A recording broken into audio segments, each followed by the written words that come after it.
ကဲအားလုံးပဲမင်္ဂလာပါကျွန်တော်ရဲ့ YouTube channel နဲ့ပြန်လဲကြိုဆိုပါရစေကျွန်တော်ဒီနေ့ကနေတက်ကတော့လွယ်ရနော်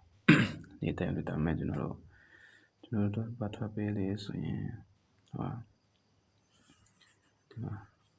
6ခွန်ဆိုတဲ့မွေးကနန်းကြီးထွက်သွားနော်ဒီတော့ရလိုက်မယ်နော်6ခွန်မွေးကနန်းထွက်သွားတယ်3 break 6ခွန်3 break နော်တော့ဒီအခွေမထွက်တယ်ကျွန်တော်တို့မနေ့ပြန်နေတိုက်က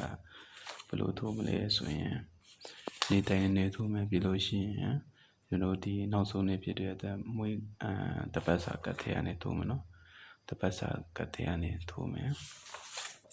အနေချုပ်ဒီနေ့ကတော့33ရက်နေကြတော့ပေါ့အောင်ထိုးရအောင်နော်အမြဲနေကြမယ်မနေ့ကတော့ဒီမှာကျွန်တော်ဒီမနေ့ကလိုလာနေလေဆိုတော့ကနန်းက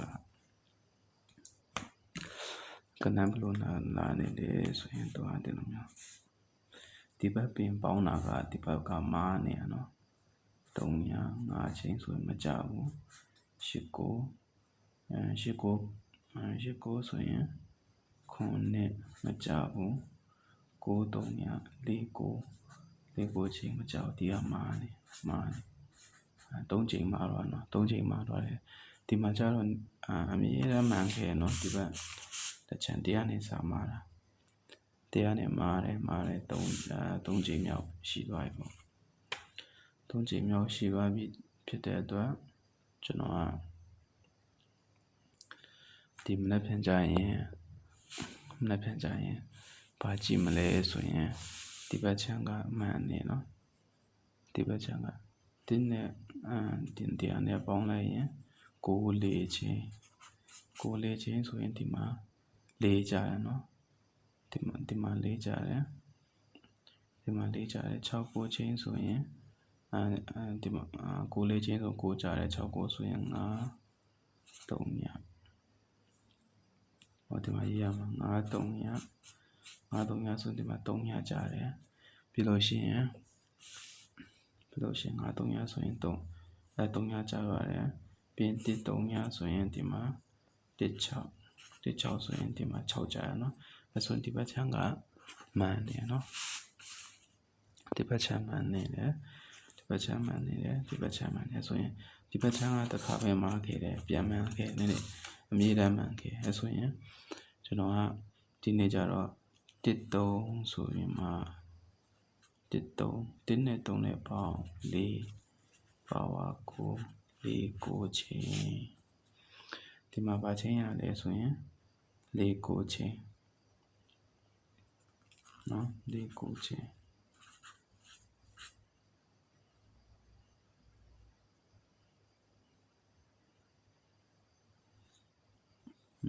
ကျွန်တော်9ချိန်ရနော်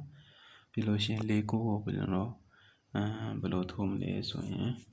မနက်ဖြန်ကဒီအပင်ကပြန်မှန်ခဲ့လို့ရှိရင်ဒီမှာက3ရှိမယ်8ရှိမယ်3ချိန်ရှိမယ်နော်ဒီအပင်မှန်ခဲ့လို့ရှိရင်3ချိန်ရှိမယ်ဒီပင်ကအခုအမြဲတမ်းပေးနေတဲ့အပင်နော်အမြဲတမ်းပေးနေတဲ့အပင်မှန်နေတဲ့အပင်4အဲဆိုကျွန်တော်ကအဓိကကျွန်တော်4ကိုင်လိုက်မယ်နော်4ချိန်ပြီးလို့ရှိရင်ကျွန်တော်ပတ်တိဘလို့ယူနေတရက်စာ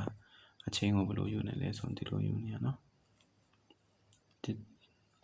နိခွန်ဒီနှလုံးပေါင်းခြင်းနိခွန်ဆိုရင်ဒီမှာနေကြတယ်ဒီကနှစ်ခုပေါင်း8ဆိုရင်8 3ကြတယ်9ဆိုရင်9 4ကြတယ်5ဆိုရင်ဒီမှာ5 3ကြတယ်ဟိုမနေ့ပြန်ကြရင်6နဲ့5နဲ့ပေါင်း6ဖြစ်တဲ့အတွက်အချိန်မနေ့ကဒီဘက်ကျတော့ဒီ6ကတော့ခွန်နဲ့တော့တွေ့လိုက်ရနော်ခွန်နဲ့တော့တွေ့တယ်ကျွန်တော်တို့သိ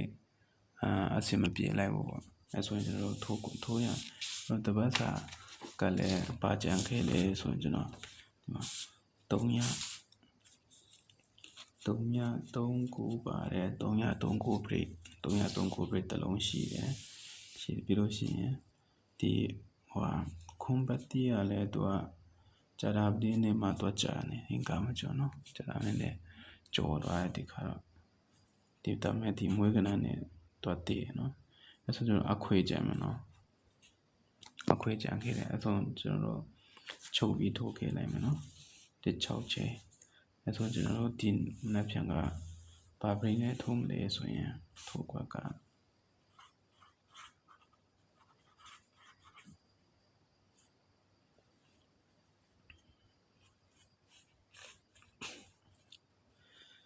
ထိုးကွက်ကကျွန်တော်ကလေးကို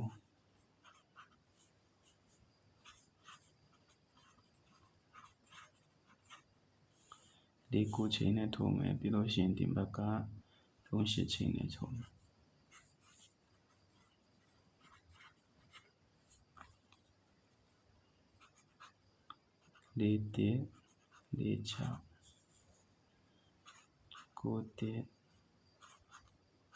4 6 9 6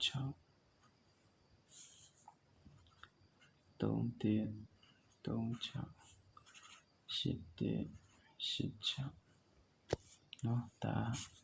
ဒီကောင်ကမေးနော်ဒီကောင်ကရန်ဒီရန်ဒီဘက်ကတစ်ချက်ကြည့်နော်ဒီဘက်က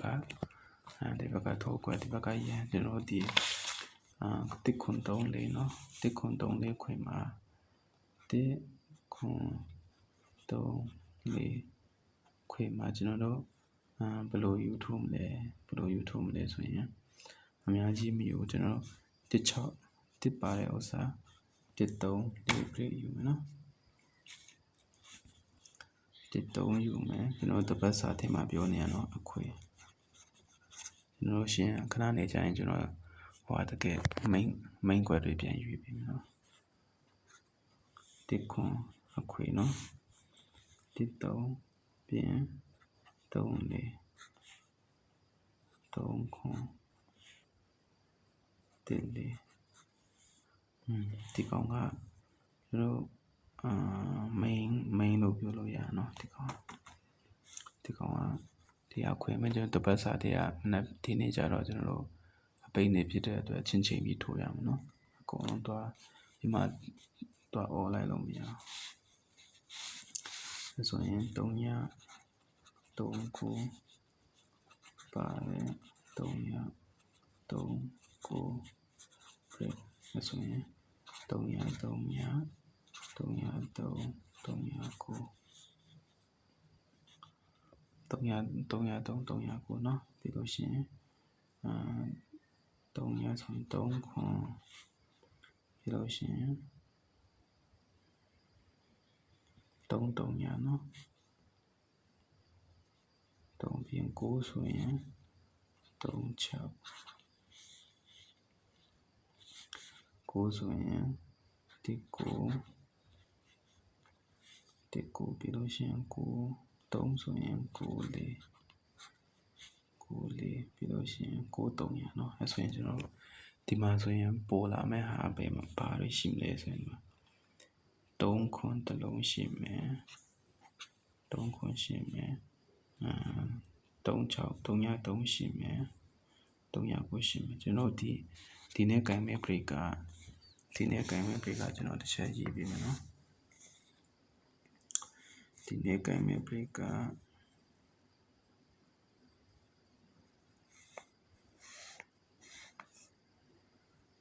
နေ့ခွန်5 3ညနေ့ခွန်5 3ည break နေ့ခွန်3ည break နော်3ည break နေ့ခွန်5 3ည break ယူမယ်ဆိုရင်ကျွန်တော်တို့က main ရွေးမယ်နော် main ကြတော့ကျွန်တော်က main ကြတော့3ခွန်ရွေးနော်3ခွန်ပြင်တစ်ကို3ခွန်တစ်ကိုရွေးပြင်3လေးလို့ရှိရင်တစ်လေး4 6နော်ဒီမှာ8 6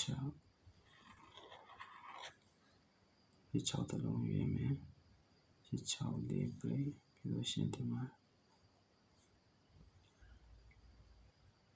8 ကိုပရိကကျွန်တော်တို့မကြနိုင်ဘူးမကြဘူးထင်တယ်နော်အဲ့ယူဆလိုက်မယ်အဲ့ဆိုရင်ကျွန်တော်ကဒီထိုးပွဲတွေကိုကြတော့အများကြီးမရွေးဘူးဒီလောက်ပဲရွေးမယ်နော်တစ်လုံးနှလုံးတစ်လုံးလေးလုံး၅လုံး6လုံးပြီးရင်ဒီနောက်မှာလေးကိုတစ်တုံးရပလေးတွေတန်းစီနေတော့ကိုတစ်ပါပြီတစ်လေးပါပြီနော်တုံးလေးပါပြီတုံးတစ်နော်အဲ့ဆိုရင်ကျွန်တော်300 300 300 300 36ပြီးရင်300 309အဲ့309တလုံးလေးနော်309 300အဲ့ဆို1 2 3 4 5 6 9 10 10ကွက်နော်အဲ့ဆိုရင်ကျွန်တော်ထုတ်ွက်ရအောင်နော်မင်းက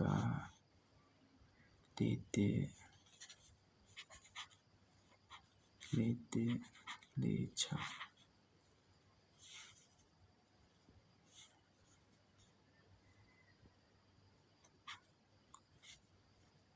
တေကိုချမင်းနော်ဒီကောင်ဟောထိုးရမယ်လို့အဲ့ဆိုရင်ကျွန်တော်တို့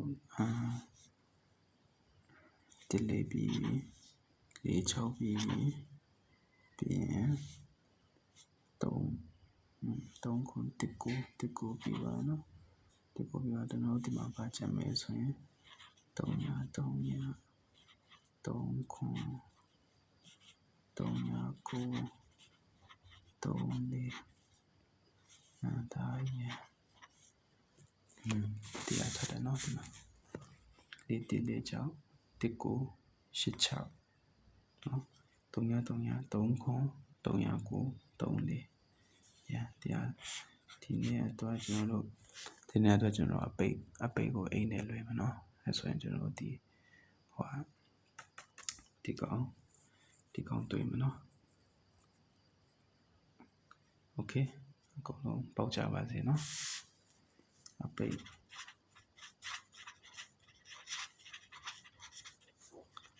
အိမ်နဲ့လွှဲမယ်နော်